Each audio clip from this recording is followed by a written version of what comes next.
Welcome, everyone.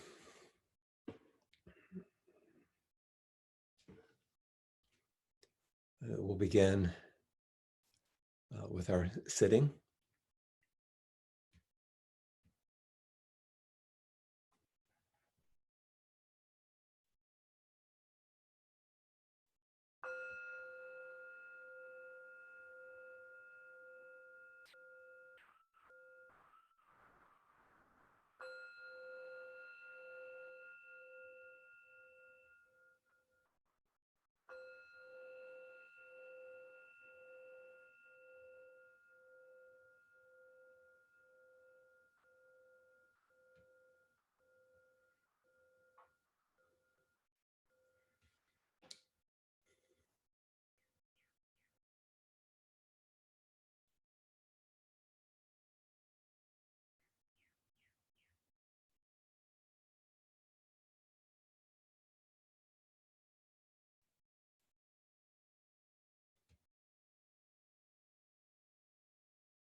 As we settle,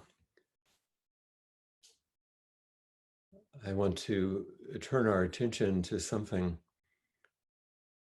that's essential and will be the theme for today.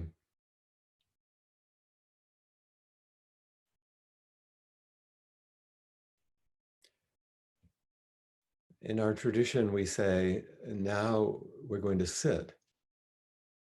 Sometimes we say zazen, which is sitting zen, sitting. We don't usually ring the bell and say we're now going to meditate, an activity around which you may have many ideas. The bell is rung and we do something with our body. It's an embodied action. We sit. And the instructions are about uprightness and stillness and silence.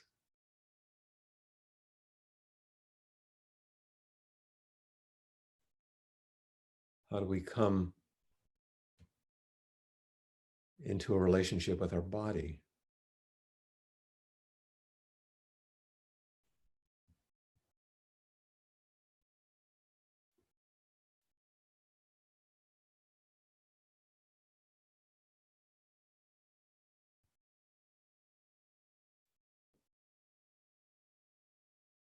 Simply breathing, sitting. Our body receives the vibrations of the bell. We hear. Sensations move in our body.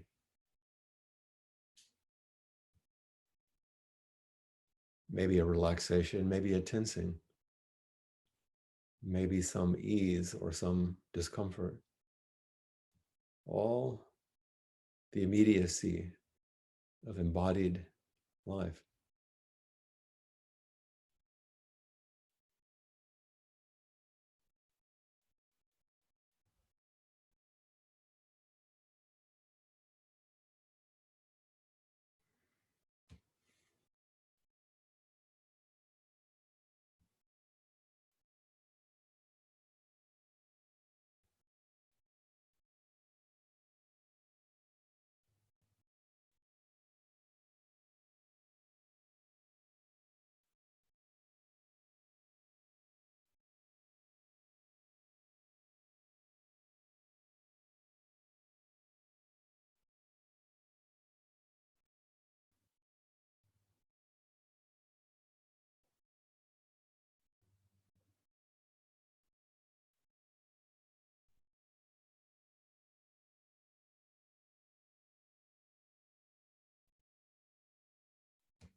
the verse on the Han, which calls us to meditation in a traditional temple. The first line of that verse says, "Great is the matter of birth and death."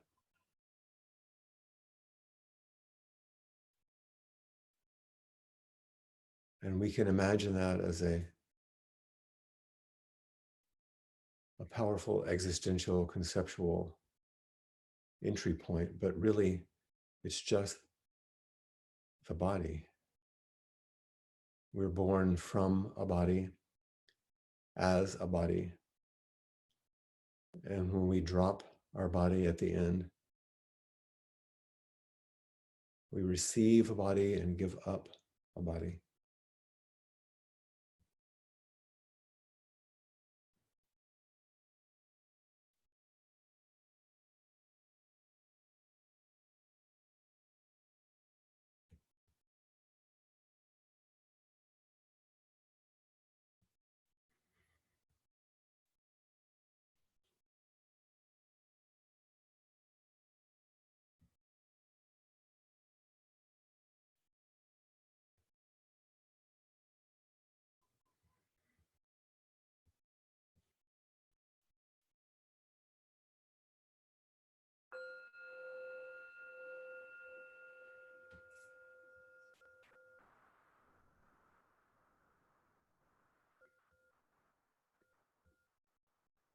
And now the verse of the robe.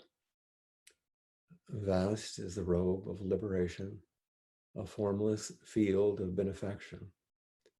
Wearing the universal teaching, I realize the one true nature, thus harmonizing all being.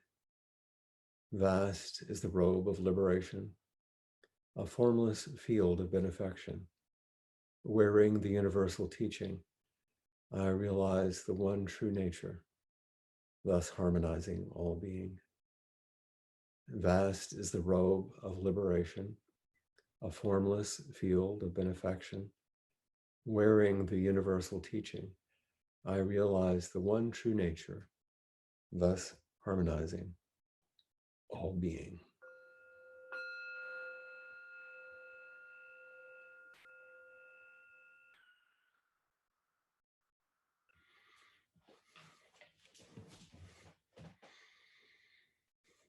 Even in that verse, which we will so often repeat at the very end of morning zazen before we go to service, we say, wearing the universal teaching, wearing on our body.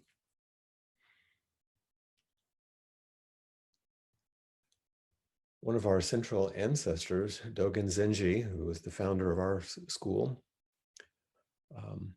in the 13th century in Japan, quoted a 9th century Chinese Chan master. In one translation, about the line in his quotation says, "In this life, save the body, which is the fruit of many lives." And this life, save the body. Save the body. And I think Dogen is saying that our lives and our bodies are precious, which we know. Not just because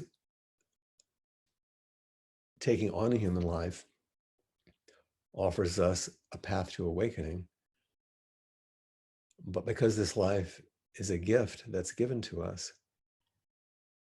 And so we have a responsibility to keep that gift in motion, to take good care of it, and to take good care of this one body in which we find ourselves. And this is what we all have as our foundation for practice. And it's a little surprising for some people who come to a Zendo. It seems like such a distant memory coming to a Zendo with others right now. I long for it. When we come to a Zendo, people have ideas about Zen and the intellectual aspects of it and the complexity of koans or this or that. But really what they find when they come is that we're asked to do things with our body.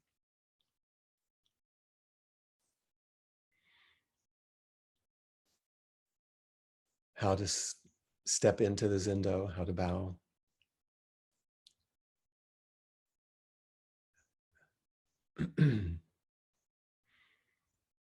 So this is what the Buddha modeled by sitting down under a tree for awakening, and our Zen ancestors cultivated in the form of practice that they handed down to us.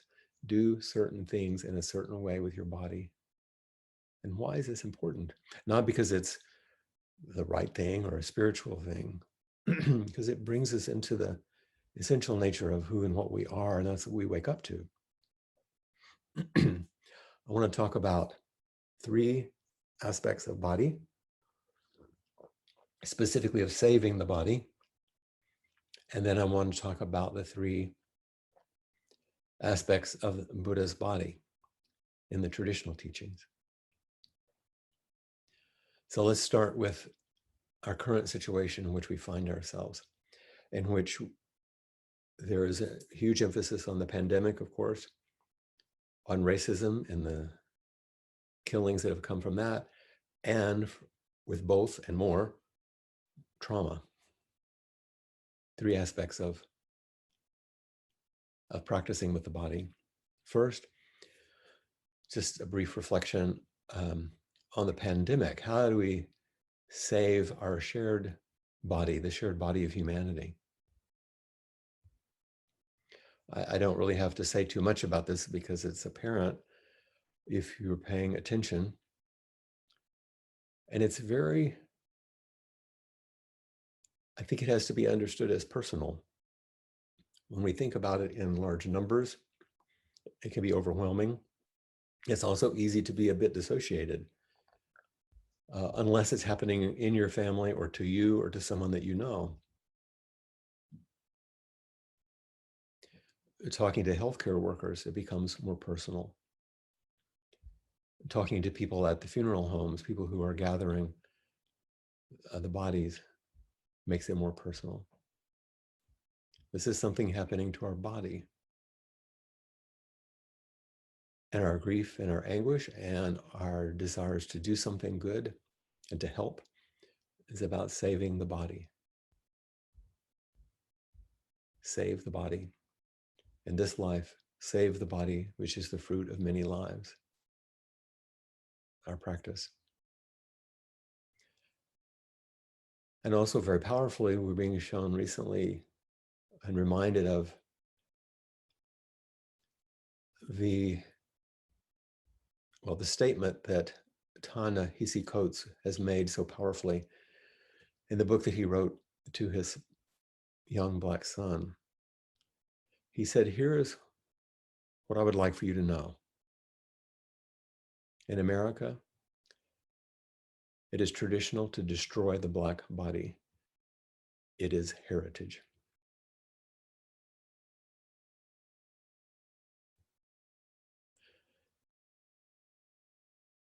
These are things that we're coming to see more closely. It's not something I have to maybe rub in, but it's important to know that the question is how to save the body. In this life, save the body. Ta-Nehisi Coates goes on to say, all our phrasing,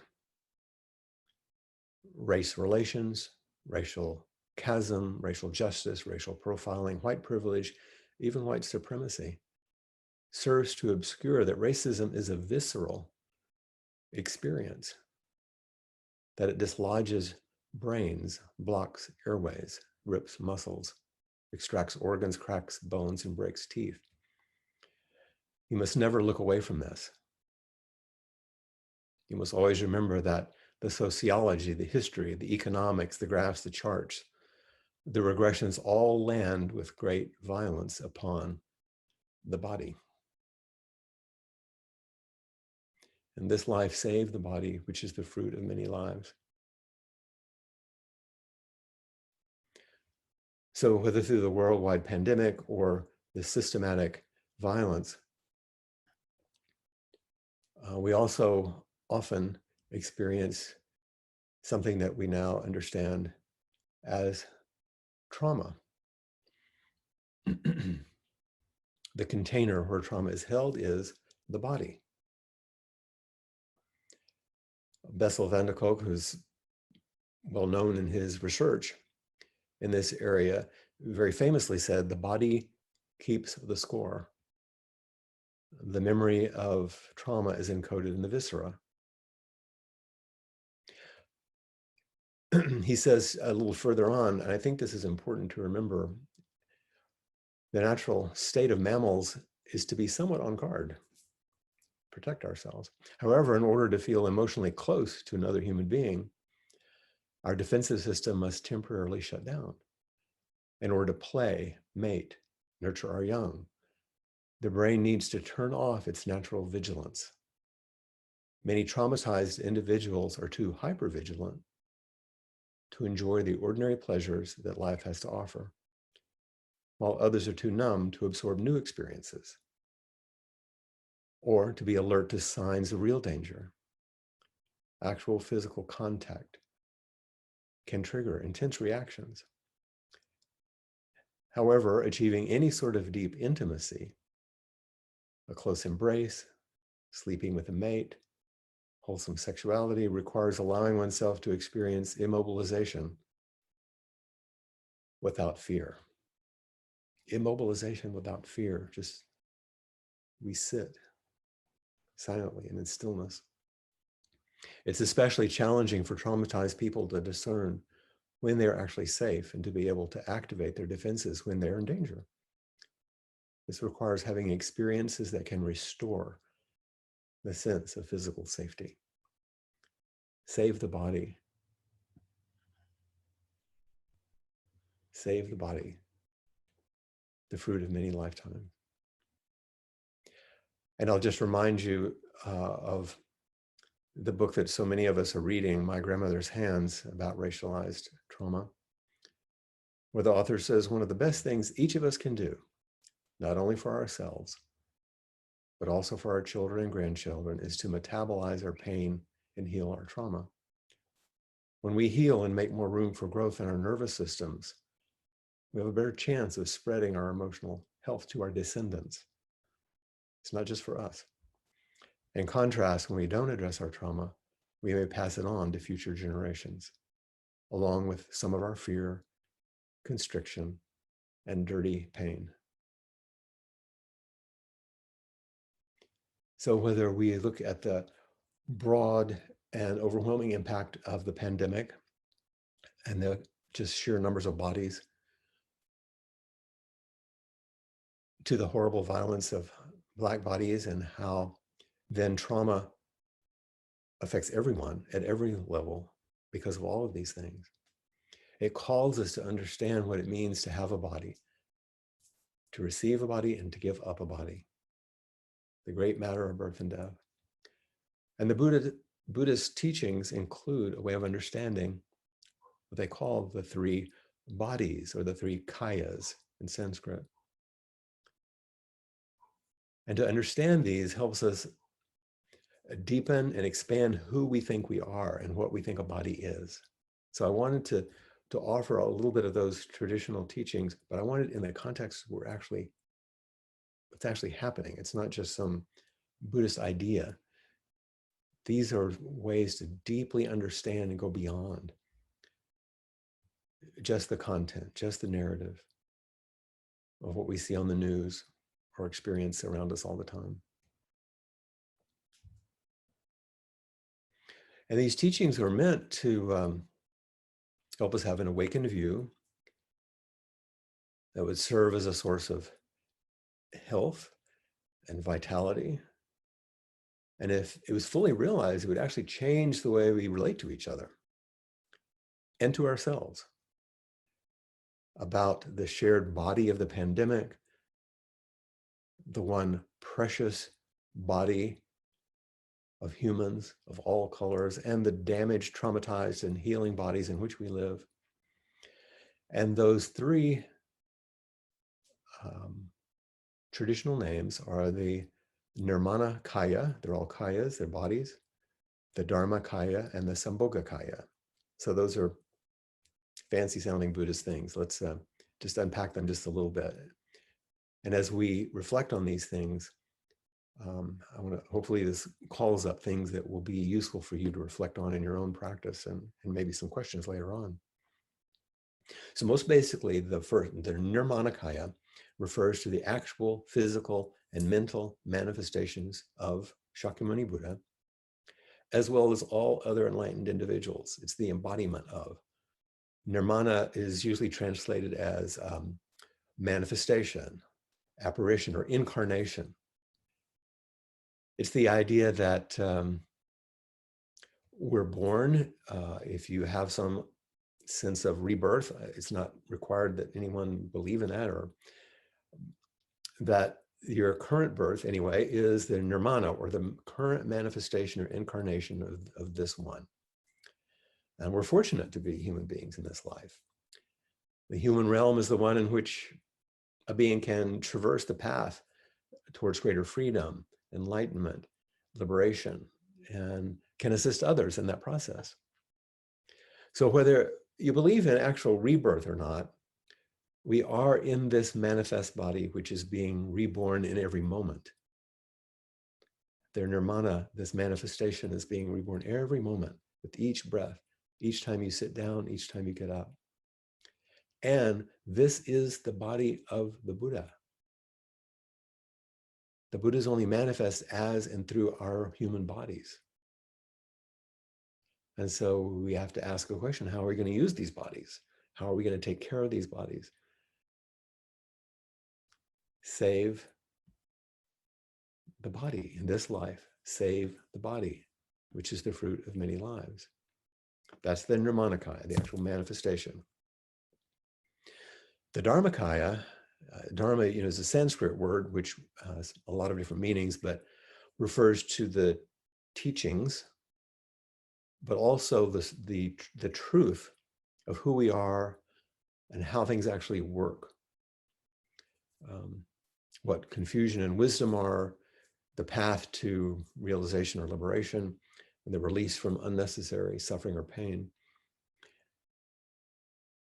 And so the Dharma also refers to the action of individuals who are awake, bodhisattvas. So Dharmakaya, kaya is the body, body of the Dharma, then from the earliest teachings refers to the teaching bodies, the instructions. It also refers to all of our capacity to work in accord with what's real and true. The precepts offer us a foundation. It's part of the Dharma that helps us. Nirmanakaya, we're manifest as a body. We can follow the Dharmakaya, the teachings, the realization of what it's like to actually move as a Buddha in the world, a free being. So the Dharma of wellness, recovery, and non-separation is part of the Dharmakaya, where we can work to keep ourselves and others well. We can recover from illness or trauma. We can see non-separation and begin to repair terrible, terrible breaks and rifts. Letting go of apparent solid realities that we cling to and see the truth of the way things really are: impermanent, interdependent, flowing, contingent. And this guides beings who discover their responsibilities to and for each other in a body, their Nirmanakaya, acting in accord with reality in Buddha's way as the Dharmakaya. And then the Sambhogakaya is the term that sometimes is translated as the enjoyment body of the Buddha. It doesn't mean just happiness, though. It refers to the idea that when one has the eye to see, then you realize a whole world of Buddhas and bodhisattvas, of Dharma protectors, of teachers, embodiments of energy and freedom. The whole world is this amazing outflow of manifestation that's present here. And we're in the midst of it, and we're not separated from this great truth. So in the Sambhogakaya, the body, Sambhogakaya, is the realm in which everything is in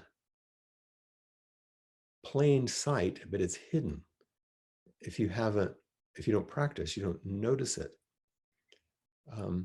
The sanghas in the UK have taken names that suggest this: nothing special, nothing hidden, nothing missing, nothing more, nothing extra. It's all here. We may catch it in glimpses, but it's a world of beauty, power, meaningfulness, and it's completely available to anyone who practices in a wholesome and wholehearted manner. When we chant, for example, a formless field of benefaction, in that chant, we're calling on the Sambhogakaya, the amazing and incomprehensible beauty of the wholeness in which we rest. In seeming apparent opposition, it's not an opposition to the Nirmanakaya, the actual body. When we read Dogen, and he said, when we let go of the clinging to our everyday form and we are, quote, actualized by the myriad things, we come into being because of everything else. We realize that our presencing in each moment, our presencing is an evanescent, ongoing flow only because of everything else and all beings. I call this the embodied inconceivable. That which is beyond conceptual thought. It can be contained, but it's completely realizable as embodied reality. So we have the Nirmanakaya, manifestation, the Dharmakaya, the way things move, the truth about things and the teachings, and the Sambhogakaya, the infinite actuality of the fullness of life and everything in the universe. I'm going to read one more description of the Sambhogakaya because it's kind of the ground out of which everything comes. And this is from a teacher, John Baker, who worked with Trungpa Rinpoche a long, long time ago. And he wrote an article in Tricycle, which is probably 6 years old now, called The Three Bodies of the Buddha. But listen to the words here. It's quite lovely. And it points to sort of the beauty of what practice offers us in an embodied way. In his description, he says, and finally, there is the Sambhogakaya, which refers to the aspect that as these things, the manifestations, arise and pass away, they communicate to us what they are. The redness of red, the sweetness of sugar, the cold of ice, the sadness of sorrow. It is precisely because all phenomena are rising out of nowhere and pass away into it again, because they are utterly transitory, that they can and must express their qualities so vividly and beautifully and meaningfully. This is the Sambhogakaya. And it's the realm of so-called magic. Not magic in the sense of walking through walls or reading minds, but magic in the sense of the extraordinary beauty and meaningfulness and value of this world seen nakedly, stripped of the false ego-centered and emotionally laden thoughts and dreams through which confused sentient beings, that's us, see their lives. Sambhogakaya is the sacred world. In confused world, things have greater or lesser value in terms of what they can do for me. In the sacred world, things are of value for no reason at all. All life has intrinsic worth.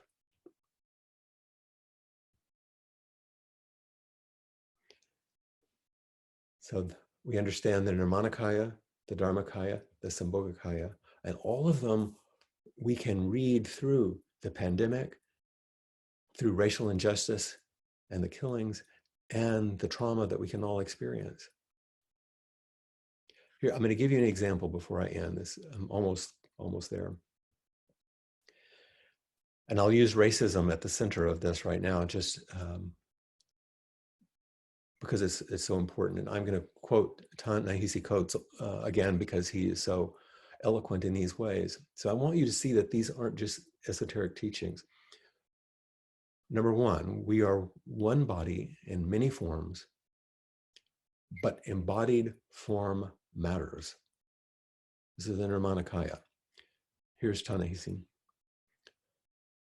Slavery is not an indefinable mass of flesh.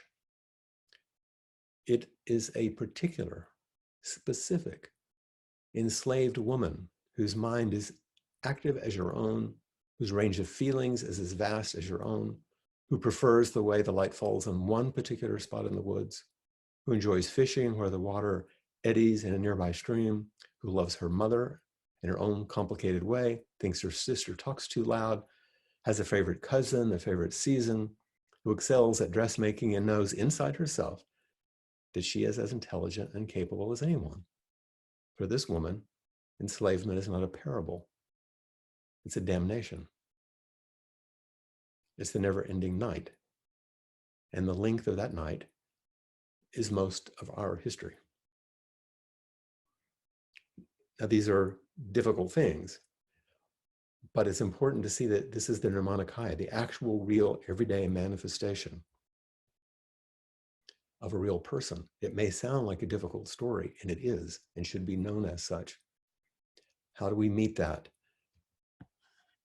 With care and with a fierce willingness to practice deeply. The Dharmakaya. Our lives express the one complex and simple truth of equality and the shared force of real life on earth. This is the Dharmakaya, the reality of how things go, the teachings. Ta-Nehisi again. The forgetting, he's speaking about something here that he's been talking about, is habit, is yet another necessary component of the dream. That's a capital D, the dream of how things could be from a certain perspective. They have forgotten the scale of theft. This is about the dream of whiteness. They have forgotten the scale of theft that enriched them in slavery, the terror that allowed them for a century to pilfer the vote, the segregationist policy that gave them their suburbs. They have forgotten because to remember would tumble them out of the beautiful dream and force them to live down here with us, down here in the world. Struggle for the memory of your ancestors. Struggle for wisdom. Caught in the self-centered dream, only suffering, holding to self-centered thoughts, exactly the dream. This is breaking open the Dharmakaya. And the Sambhogakaya. All of this throughout space and time, beyond the measure of a single human life, but nevertheless being poured out at each moment of human embodied presence, shining through each of us in every sacred life is the interwoven fleshy body of the entire mysterious universe. This is the Sambhogakaya.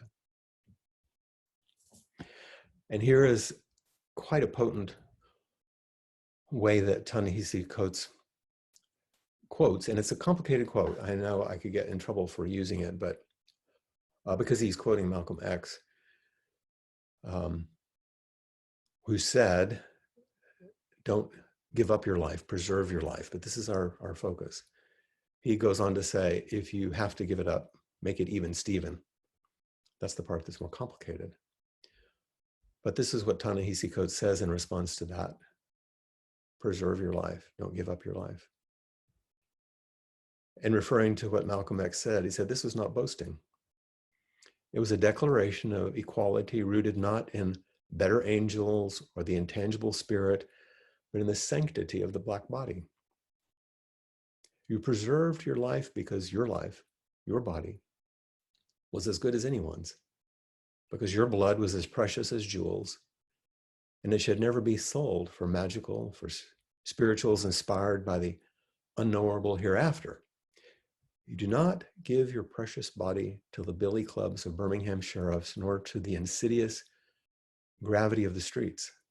Black is beautiful, which is to say that the Black body is beautiful, that Black hair must be guarded against the torture of processing and lie, that Black skin must be guarded against bleach, and our noses and our mouths must be protected against modern surgery. We are all our beautiful bodies, and so must never be prostrate before barbarians, must never submit our original self, our one of one, to defiling and plunder. In this lifetime, save the body, the fruit of many lifetimes. Never submit your original self. Realize your manifestation, the Nirmanakaya. Realize the truth of how one lives, the Dharmakaya. Realize the beautiful, inconceivable richness of freedom in which we live, the Sambhogakaya, and save the body. So I know that's quite a bit,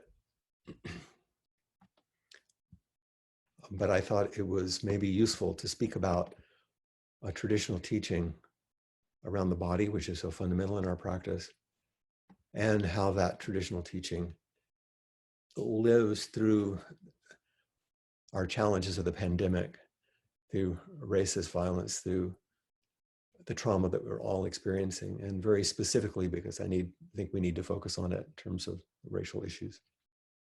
So please raise your hand. And it's useful to be as specific as you can about your question or what you'd like to share. So we can use our time well. So please come forward.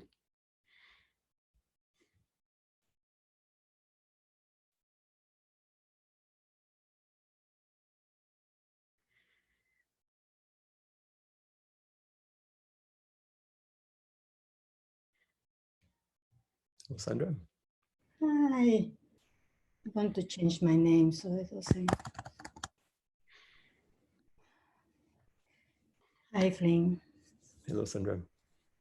Thank you so much. It's just so much information that you are giving that I need to listen again. But the only thing I can tell you is that what I feel in my body is this opening and relief and acceptance. This is the function of our practice, isn't it? Yes. And the function of your work with people through the use of the acupuncture or whatever you're doing. You want to have the qualities that you just described through their bodies, which is the foundation of where they live. Yes, and that's mostly what I work, as you say.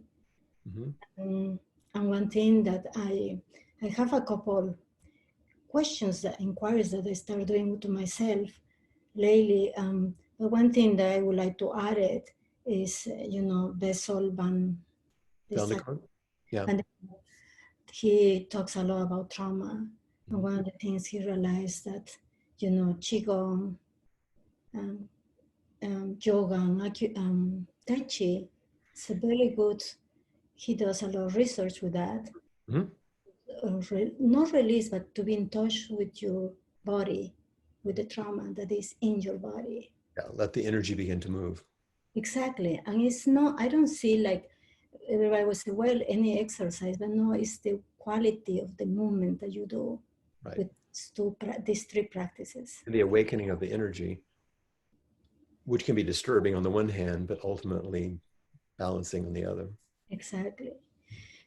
And another thing that is just around my head since all this happened with the races is I remember one thing came to my mind, that I was in a training in Germany and I met this doctor, a physician from Germany. So one thing I was very amazed and admire a lot the culture, how Germany just arose after the Holocaust and the World War II. There was everything destroyed. So my question was, say, how do you do this? How do you?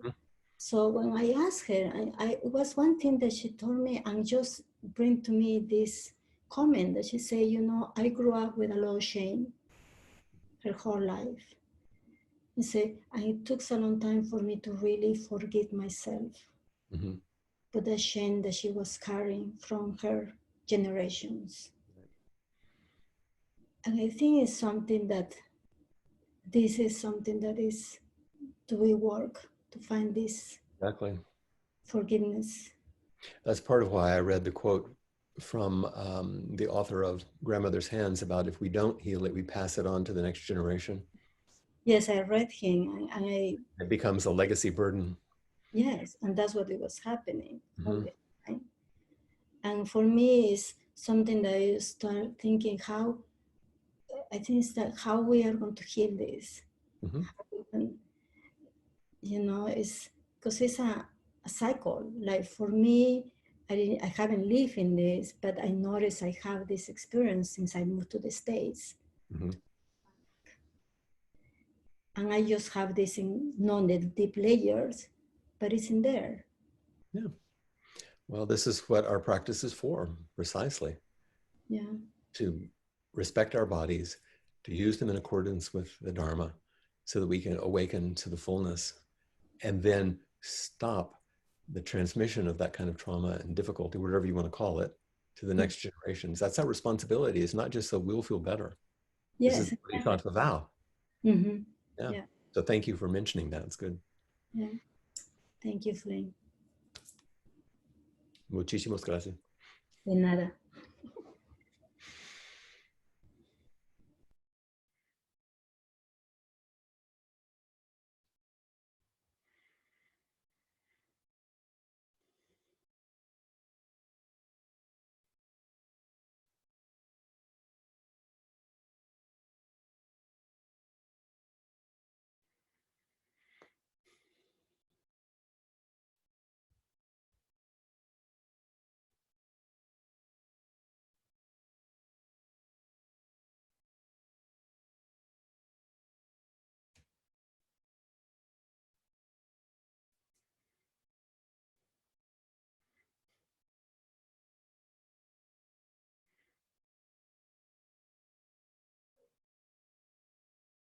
Hello, John. You're muted there. Can't hear you. You're muted. Probably the bottom left. Let's see. There you go. Unmute. There Can you you go. hear me now? That helps. Okay. So yeah, about impermanence, something has been bothering me off and on for the last month or so. I had a friend named Steve who was one of the organizers of a meetup group one time that was single people, baby boomers. And he was only 65 years old, which is a lot younger than I am. And he died suddenly of complications from dental surgery. And the way that affected me was scary. I had realized that I had been picturing some invisible shield protecting us from death, kind of like a flexible plexiglass. And I realized that wasn't true. So what the image that came to mind instead was Steve had been shot by a bullet that went through his heart and killed him. And I had been hit by a bullet that went through me, but didn't penetrate into vital organs. But it was that close to death for me. So that left me shaken and vulnerable and afraid, realizing that death could happen to me at any time. That's right. It comes close. It comes close, yes. And I won't, I picture myself, dying slowly and comfortably in bed, and that might happen some other way completely. That's right. It's the fantasy we hold on to, and some of it is helps us get by. Holding such an idea.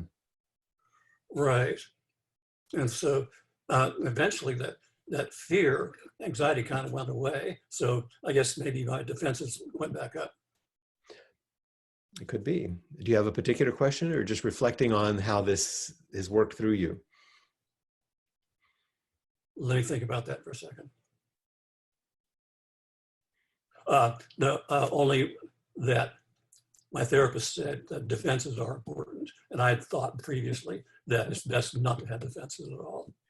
Well, you're certainly telling a story that's quite familiar to, I mentioned, many, many people, which is we notice sometimes about the way we push away reality of impermanence in terms of our own body. talking Mhm. about the body today, how other bodies who fall by the wayside close impacts us, and we then realize, oh, this could happen to me, and how we move in and out of that, sometimes close and sometimes far away. And that's partly how I think human beings tolerate this knowledge that we'll die little by little. But practice helps us stay closer, not in a morbid way, but in just a simple, realizable way, as we lose something simple like your hair turned white, or out, or my hands look like my mother's because of the spots on them, or my knees creak like my father's did. And I realized, oh, I'm getting old too. This was the Buddha's realization. Illness, old age, death, those are the things that woke him up out of the dream, that it could be otherwise. And so what you're doing is the same as every Buddha. You're realizing these and you're doing it in your way based on your structure. You're in Nirmanakaya, you're a manifestation. The Dharma is moving through you, Dharmakaya, in its own way, so that you can realize this greater freedom there, Sambhogakaya. So your body can move into a more free state. Okay, yeah. And so an important thing I'm hearing from you this morning is it's okay to have defenses up a lot of the time. And yet if I understand you correctly, and yet I can let those defenses down when I'm in a friendship with somebody. It's not about okay or not okay. You're human, so you're going to have them. And there are ways in which we can work with our energies, which are wholesome and good, that are kind, that are caring, that are self-compassionate, and others that aren't so good, and we don't do so well. So yes, care for yourself. Learn to forgive yourself. Learn to be protective of yourself. And take yourself to the edge, challenge yourself to look deeper. That's why we need friends. That helps us with that process. And sometimes your friend helps you in a way you didn't expect. He dies suddenly. And then you have to look at something you couldn't have looked at before. So you might want to thank him, even along with your grief of his loss. Interesting. Yeah. Okay, thank you.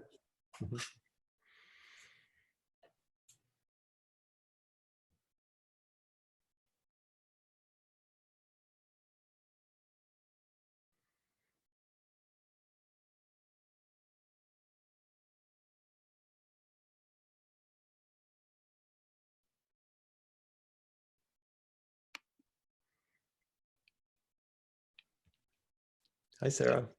Hi. One of the ways I related to what you were saying is about trauma. And I came into Zen in a very traumatic situation and did not leave it for quite a long time. And have found a situation of domestic violence. And there's a lot of stuff tangled up in there, body things and attitude things. And I found in Zen an open door. I mean, it was certainly part of the healing. I did therapy and writing and a lot of other things, but Zen was the path forward. At first, actually, it increased the violence, but eventually led to my leaving. But the thing is, the pain in Zen is a problem. The physical pain? The physical pain. And I have some physical problems, which as I get older, increase. Me too. Yeah. I mean, it's just part of growing old. And I find a push-pull. I mean, you have to have a certain amount of discipline. You need to sit. And I find that long sitting helps things clarify and settle, and there's insight, and there's many gifts from that. Sure. But then the pain increases. Well, it's important to do it in a way that's wholesome enough that you're not adding to your pain so much. You may have some discomfort, maybe just anybody who sits for a long time might have it, but sit in a way that is comfortable enough that you're not overwhelmed and distracted by too much physical pain, even though it may be a little challenging just to sit for a while, because you understand its benefit, I can tell. Yeah. and one place it comes into immediate focus is at home. Usually when I sit, I lie down. But the trouble with that is that often that turns into sleep. Sure. And I also think that part of being embodied is a posture of alertness and reaching, and lying down is very receptive, but it isn't as active reaching. Well, you can discern the difference, and that's important. What's wrong with your rocking chair there? Well, as a place to sit? Yeah. Well, that's a thought. Because part of it is you kind of lock up with arthritis, and if you're making little movements, that's a possibility. Please try it. If you can maintain that sort of upright posture, which I know that's what you're calling reaching, some effort, but in a way that's not harmful or hurtful, so you're so overwhelmed. And if you can maintain a little bit of rhythm, it's okay. It's not traditional. It doesn't matter. If that can keep you awake and an alignment with your vow and with the practice that you know has been helpful to you, then please do that. Okay. It's an edge, because we're not saying just willy-nilly do whatever you want to because you feel uncomfortable. That's not the point. Right. I'm saying that to everybody, but to you specifically because of your situation. I can tell that you're committed to it. I can tell that you understand its benefit. So find a way that still helps you move forward. That's the Dharmakaya, with your particular manifestation body, the Nirmanakaya. So you continue to reach this larger space, the Sambhogakaya, which you know feeds back into your embodied wellness and goodness. Okay. Okay. Yes. Thanks for asking. That's a really good question, especially for those of us who are getting older and can't sit in exactly the same way anymore. Okay. Well, thank you. Yeah.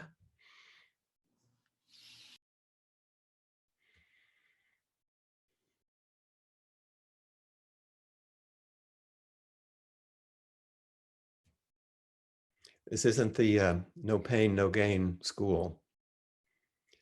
We are asked to bring ourselves wholeheartedly and fully into the moment, but there's no correlation of greater pain, greater benefit.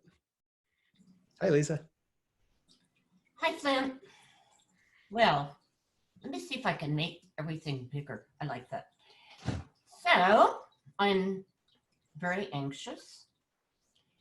I had to force myself to click that raise your hand. There's something that's been on my mind for over a month, and I'm going to need help kind of condensing it or focusing on it. I live in a co-housing community. There are 30 households. In my co-housing community, there is a woman who is Black, very Black, which I didn't realize can be an issue, and her daughter, who's about 20, who's recently described herself as a comfortable Black.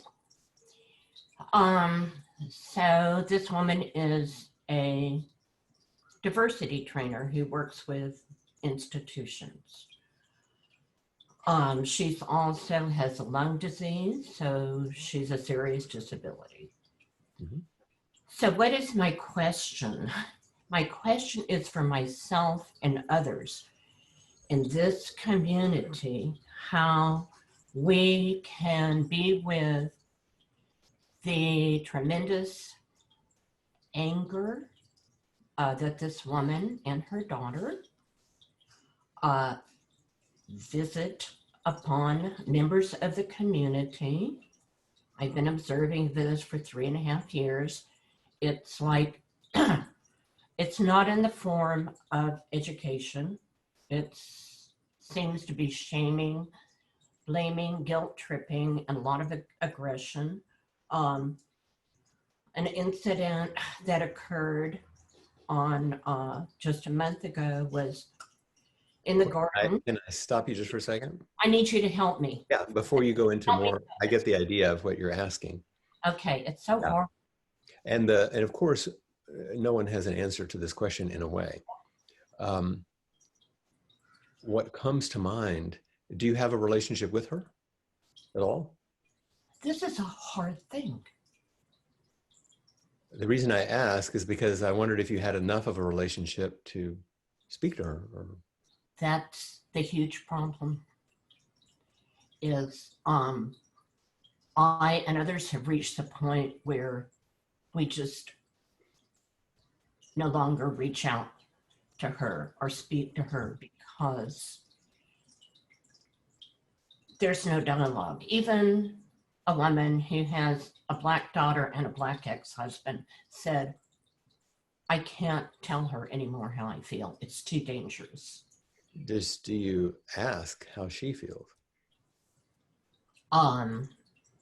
Not just how she feels, but really it's more like what would be satisfying? How could I? Do you want to relate to me? She may not want to. That's nothing you can do about that. But Right. you can always ask. You can say, I don't know what to do. I feel like I'm kind of helpless here, but I don't want to do nothing. And so I'm not sure what to do other than just to ask. Is there something that I could offer or just be with you in a way that might be satisfying? It wouldn't be just further triggering. And just see if you get any information. And I've thought about that since I thought that was a great dialogue someone had earlier. So the experience of many of us and myself, I'm going to say, no, I'm not going there again. Because the response and the information is always white. I am not going to be your Black educator. Sure. Always white. And I've taken quite a lot of, and so since I arrived here, but I'm still, right? I understand that position. It's not my job to educate you. You're supposed to know. Uh-huh. Yeah, and you can say, and I'll continue to do my own education. But I'm talking about me and you. Yeah, I know. Is there any way that I could be with you? Yeah. Yeah. Yeah. Make it personal, body to body. Otherwise, there's no dialogue, and that's nothing you can do about that. It's been pretty challenging.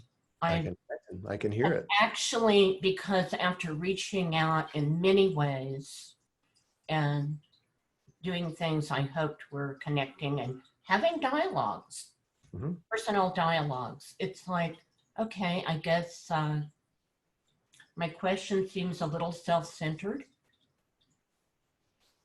After all these years of trying to say, how can I be with you? I think I can't reach out and be friendly in any way anymore. And that's hard. Yeah. That's hard. What you may be left with, and we're going to have to stop here in a moment. Yeah, I know. You may just be left with a grief. Not every problem is solvable. Not every relationship is resolvable, but it's a trigger for something. There's transformation happening in you as a result of this difficult kind of thing. I have a lot of grief that that these people are in constant pain, and all attempts, even in the way. And so are you. It's a shared pain. And I am too. Thank you. That helps. It's a shared pain on either side of the thing. Yeah. Yeah. That every overture is rejected. Yeah. Yeah. That's enough. It's a shared pain, and it's hard. Thanks for bringing this forward. Whoa. Thank you so much. Thank you, Lisa.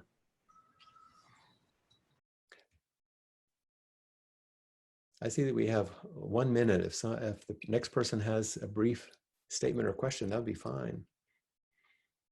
The moderator can help. Well, we're at our ending time here, but let's see what Rosemary has to say.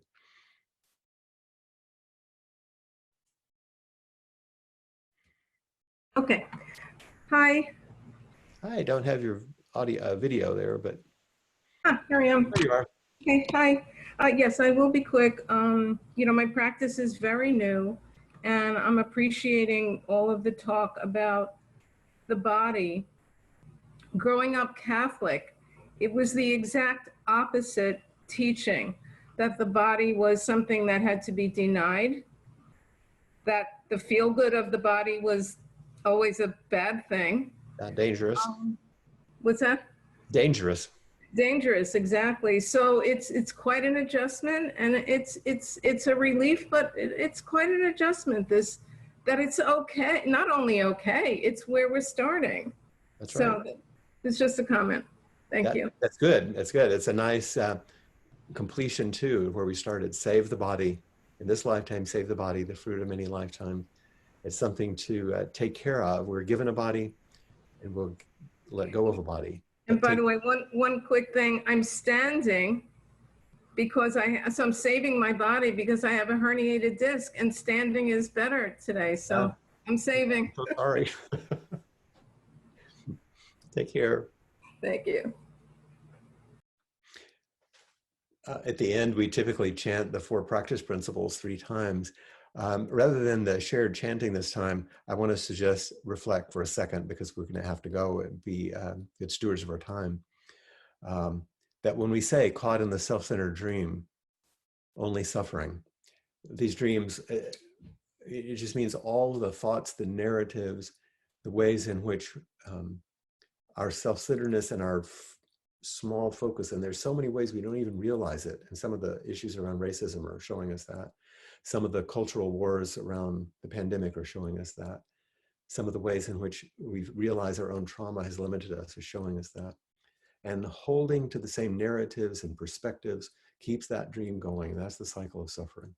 But each moment, life as it is, if we have a capacity to soften and tolerate looking deeper, is the only teacher, is the teachings, is the Dharmakaya begins to open. The body of the awakened Buddha begins to open up, so that being just this moment, being in the presencing, the Dharmakaya, is compassion's way. So I hope that some of this has been useful. I know it's been a lot, but I wanted to piece together these 3 areas and the 3 bodies of the Buddha and show how they're relevant today. May your practice continue in a wholesome way every single day. And I look forward to seeing you again next week.